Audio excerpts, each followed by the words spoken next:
On Chesil Beach is an adaptation of the Ian McEwan novella set in 1962 when conversation about UAL difficulties was plainly impossible and a young couple suffer a disastrous wedding night from which there will be no return. This is sure-footed, mostly, and literary and tasteful and sad and English, and it also stars the ever-remarkable Saoirse Ronan.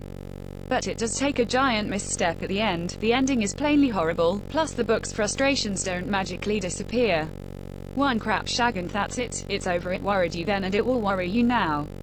Adapted by McEwan, and a first film directed by Dominic Cook, who has a theatre background, this opens with our couple, Florence Ronan and Edward Billy Howell, arriving at a Dorset seaside hotel for the first night of their honeymoon.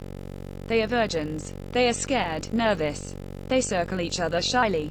The waiters who serve them dinner in the room, one of the small joys of this film is the silver service of the Time Melon boat, are all but tittering. It is excruciating, for us and for them, but also tender and compassionate and funny. You're invested, straight off the bat. Oh God, please let it be all right for them this time, I found myself praying.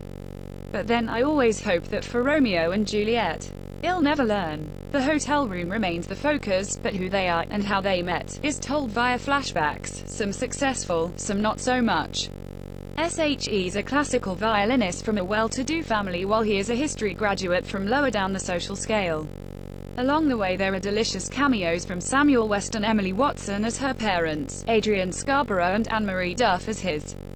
When the narrative is faithful to the original story, for instance, The Waiter's Melon Boat, or when we learn how Edward's mother became brain damaged or Florence reads out that manual to her little sister, with absolute horror, the film feels true to itself, but when it veers, it can lose its footing and plummet headlong into sentimentality.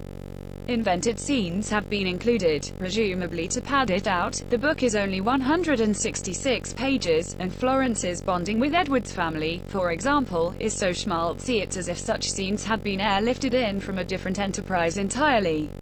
The Waltons say, but it is sure-footed mostly, and always watchable, and you carry on caring and hoping and praying, even if the characters do end up being slightly distant and beyond our reach.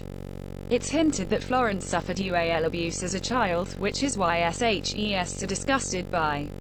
But if that is the case, how did she overcome it in later life, as we see that she did still? Ronan is a wonder.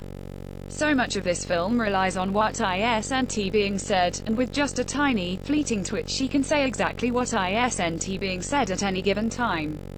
It is miraculous. Meanwhile, Howell is tragic and dashing and will put you in mind of a young Michael York, which is never a bad thing. But the ending. Oh my, the ending. This, again, takes us where the book never did and involves old age and ghastly prosthetics and tears trickling down cheeks, and whoever signed off on this deserves a good thrashing.